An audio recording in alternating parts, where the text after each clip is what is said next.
북녘에 얼어붙은 새벽. 2019년 겨울, 함경북도 군부대 기록에서 한 명의 이름이 지워졌습니다. 22살 여자군인 지연. 그녀는 귀순도, 탈영도 아닌 탈출을 선택했습니다. 그날, 나는 죽지 않기 위해 도망쳤습니다. 오늘 여러분께 들려드릴 이야기는 한 여성이 목숨을 걸고 건넌 자유의 기록입니다. 지연의 기억은 언제나 배고픔에서 시작됩니다. 1997년생, 함경북도 청진 출신. 그녀가 태어난 해는 북한 역사상 최악의 식량난이 절정에 달했던 시기였습니다. 고난의 행군. 수백만 명이 굶어 죽어가던 그 시절, 지연의 가족도 예외는 아니었습니다. 어머니는 하루에 한 끼도 못 드실 때가 많았어요. 그래도 저한테는 옥수수 죽이라도 만들어주셨죠. 어린 마음에도 알았어요. 엄마가 자기 몫을 안 드시고 저한테 주신다는 걸. 10살이 되던 해, 지연은 학교 대신 장마당으로 나가야 했습니다. 담배 한 갑, 사탕 몇 개를 팔아 하루 벌어 하루 먹고 사는 삶. 그게 그녀가 아는 유일한 생존법이었습니다. 그러던 중 들려온 한마디. 군대 가면 밥은 먹을 수 있다더라. 2017년 20살이 된 지연은 입대를 자원합니다. 조국을 지키겠다는 충성심이 아니었습니다. 단지 굶지 않고 싶었을 뿐입니다. 입대 첫날 배식 받는 줄에 섰을 때요. 진짜 밥이 나올 거라고 믿었어요. 근데 그녀의 목소리가 떨립니다. 옥수수밥에 소금국이 전부였어요. 그것도 한 숟가락이면 끝나는 양. 집에서 먹던 거랑 다를 게 없었죠. 함경북도 국경 경비대. 지연이 배치된 곳은 중국과의 국경을 지키는 최전방 부대였습니다. 여군들은 주로 취사, 청소, 빨래 같은 잡무를 맡았지만 인력이 부족할 때는 경계 근무에도 투입됐습니다. 새벽 2시부터 4시까지 영하 20도 추위 속에서 총 들고 서 있어야 해요. 군복은 너무 얇아서 바람이 뼈까지 파고들었죠. 근데 졸면 안 돼요. 보초 서다 졸면 총살이에요. 더 견디기 힘든 건 추위가 아니었습니다. 남자 간부들이 밤이면 여군 막사로 와요. 불침번 선다는 핑계로. 그리고 그녀는 말을 잇지 못합니다. 말 안 들으면 가족까지 위험해져요. 그래서 다들 참아요. 신고할 곳도 없으니까. 지연은 점점 깨닫기 시작했습니다. 이곳은 군대가 아니라 감옥이라는 것을. 자신은 병사가 아니라 죄수라는 것을. 2018년 가을, 운명을 바꾼 밤이 찾아옵니다. 그날 제가 경계 근무였어요. 압록강 쪽 초소에서 쌍안경으로 국경을 감시하고 있었죠. 새벽 3시쯤 어둠 속에서 무언가가 떠내려왔습니다. 처음엔 통나무인 줄 알았습니다. 그런데 가까이 다가오자 사람이었습니다. 시신이었어요. 얼굴이 너무 부풀어 있어서 누군지는 모르겠는데 옷차림으로 봐선 우리나라 사람 같았어요. 손이 떨려 무전기를 놓칠 뻔했습니다. 상부에 보고하자 곧바로 상급 간부들이 달려왔습니다. 그들은 시신을 건져 올리더니 트럭에 싣고 어디론가 사라졌어요. 그리고 제 앞에 선 보위부 소좌가 말했죠. 본 거는 기록하지 않는다. 본 것도 들은 것도 생각한 것도 없다. 알겠나? 네. 동무소자. 가족이 있나? 예. 어머니가 계십니다. 어머니 건강히 모시고 싶으면 입 조심해라. 그날 밤 지연은 침상에 누워 천장만 바라봤습니다. 잠이 오지 않았습니다. 그 시신의 얼굴이 자꾸만 눈앞에 어른거렸습니다. 저 사람도 살고 싶어서 강을 건너려 했겠지. 근데 결국 작은 균열이 그녀의 마음속 깊은 곳에서 벌어지기 시작했습니다. 그로부터 한 달 뒤 부대에 긴장감이 감돌기 시작합니다. 어느 날 아침 집합이 걸렸어요. 갑자기 보위부가 나타나서 전 병력을 운동장에 세웠죠.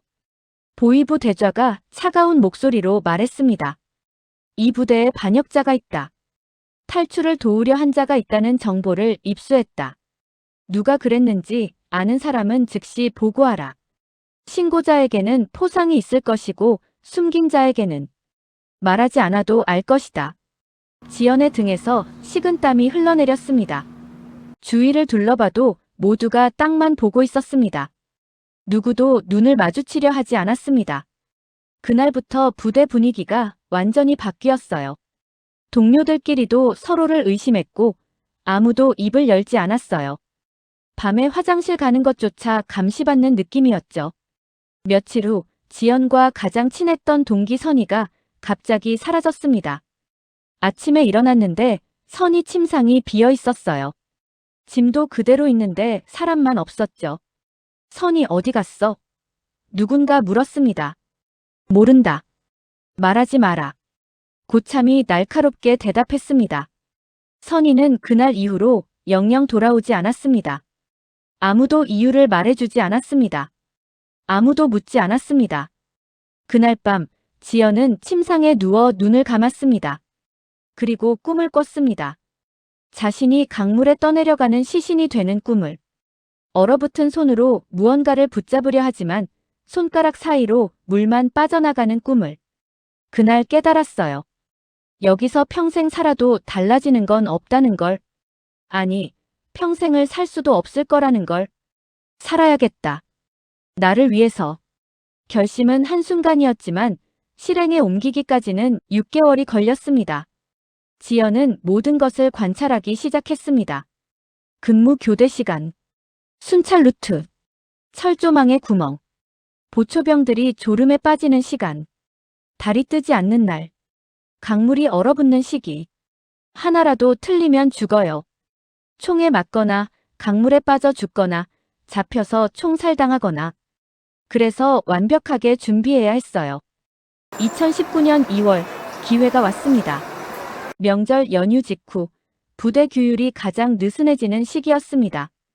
그리고 그날 밤은 신월이었습니다. 달이 뜨지 않는 가장 어두운 밤. 2월 10일 새벽 2시 제 인생에서 가장 긴 밤이 시작됐습니다.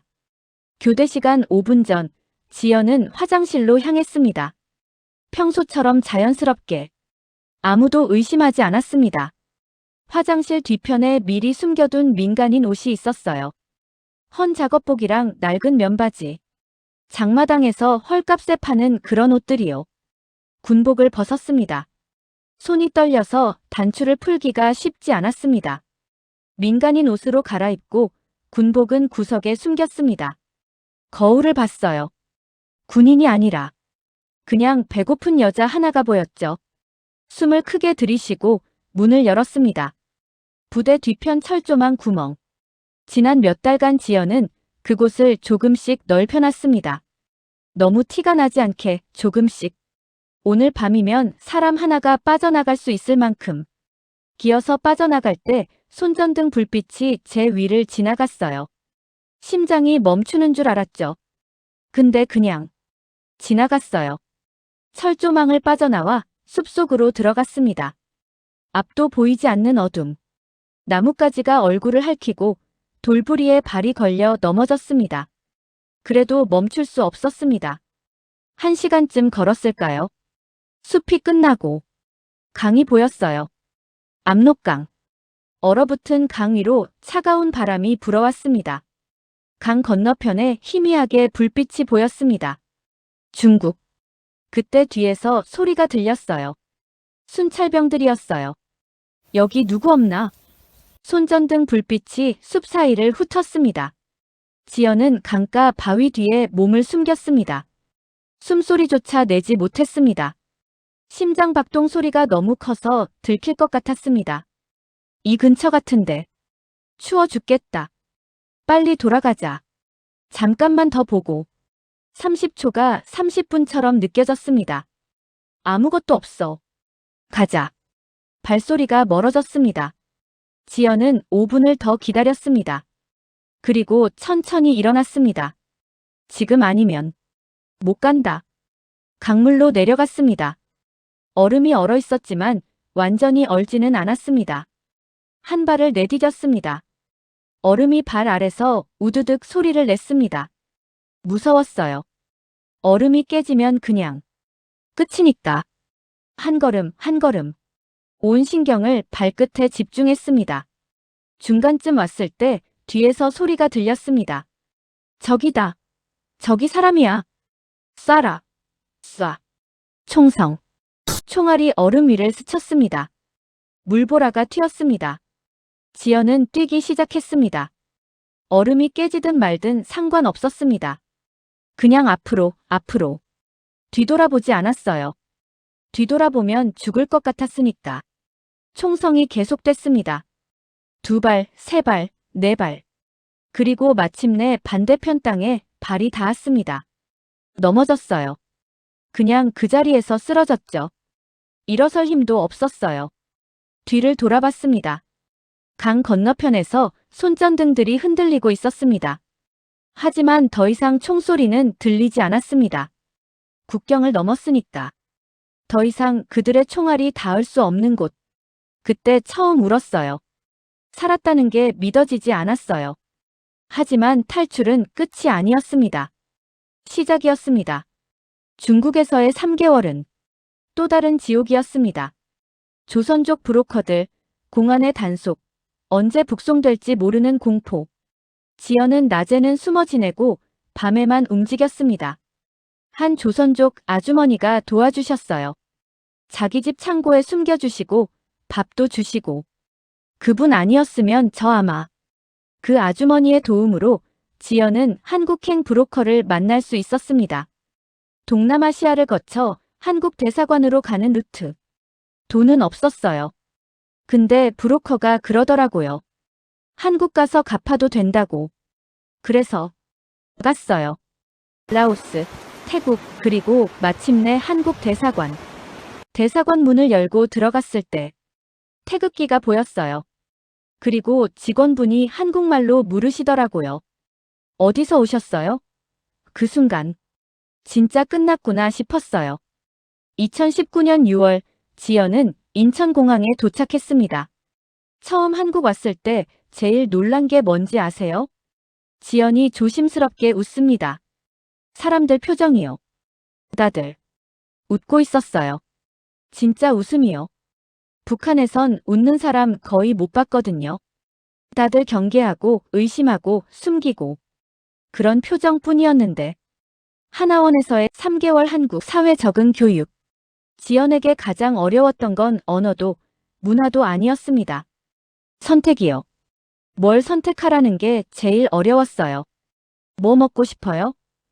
너무 많아서 모르겠어요. 무슨 일 하고 싶어요? 해본 게 없어서 모르겠어요. 어디 살고 싶어요? 어디든. 상관없어요.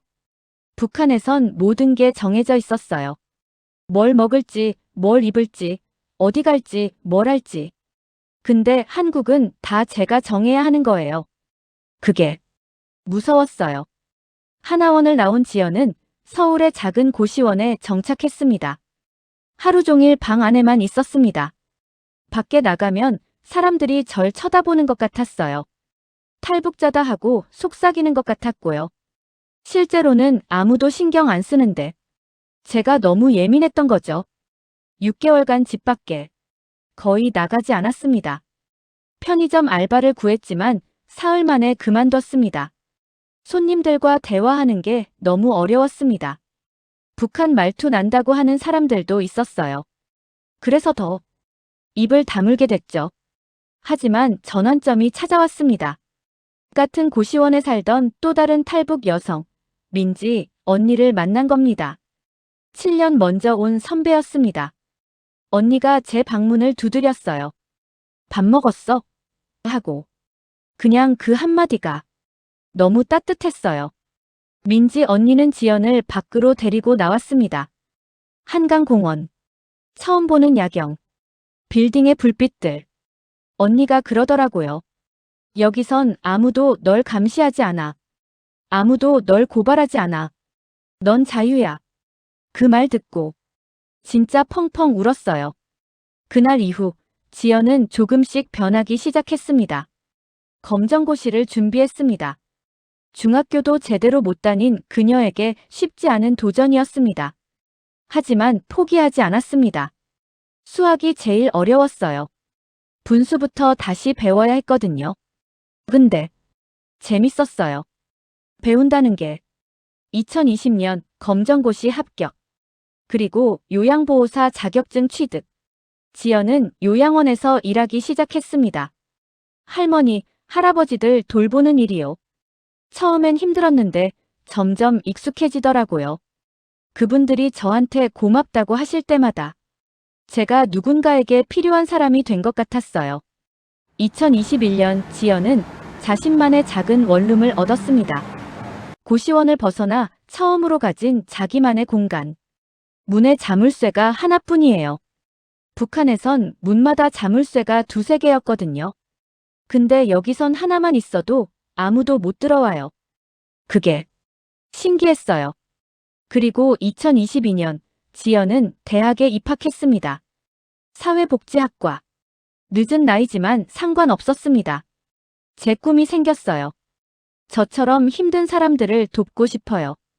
탈북자들뿐만 아니라 힘든 사람들 모두요. 한국 온 지 5년이 됐어요. 지연은 이제 27살입니다. 아직도 가끔 꿈을 꿔요. 강을 건너는 꿈. 총소리가 들리는 꿈. 보이부가 쫓아오는 꿈. 그럴 땐 진짜 무서워요. 근데 눈을 뜨면 제 방이 보여요. 제 책상, 제 옷장, 제 공간. 그러면 안심이 돼요. 아, 나 지금 한국에 있구나. 지연에게 묻습니다. 후회한 적은 없느냐고. 후회요? 그녀가 잠시 생각하다가 고개를 젓습니다. 한 번도 없어요. 힘들긴 했지만 후회는 아니에요. 여기 와서 처음으로 제 이름으로 살아요. 번호가 아니라. 북한에선 22호 병사였어요. 근데 여기선 지연이에요. 제 이름이에요. 지연은 지금도 어머니를 그리워합니다. 북한에 두고 온 어머니. 하지만 연락할 방법이 없습니다. 엄마가 무사히 살아계실까? 그게 제일 걱정이에요. 제가 도망친 것 때문에 처벌받지는 않았을까? 목이 메입니다. 언젠가 통일이 되면 엄마 만나러 갈 거예요. 그때 말할 거예요. 엄마, 나 잘 살았어. 밥 굶지 않고 살았어. 자유롭게 살았어라고. 그리고 마지막으로 지연이 전하고 싶은 말. 누구도 태어나고 싶은 곳을 선택하지 못합니다. 전 우연히 북한에서 태어났어요. 근데 어디에서 살아갈지는 제가 선택했어요. 자유는 공짜가 아니에요. 목숨 걸고 얻은 거예요. 그래서 더 소중해요. 지금 이 순간 한국에서 숨 쉬고 있다는 것. 제가 원하는 걸 선택할 수 있다는 것. 두려움 없이 잠들 수 있다는 것. 이게 바로 자유예요. 2024년 현재 대한민국에는 3만 4천여 명의 탈북민이 살고 있습니다. 그들 각자의 이야기 속에는 지연과 같은 용기와 고통과 희망이 담겨 있습니다. 그들은 단순히 탈북자가 아닙니다. 자신의 삶을 선택한 사람들입니다. 그리고 오늘도 누군가는 강을 건너고 있을지 모릅니다. 자유를 향해.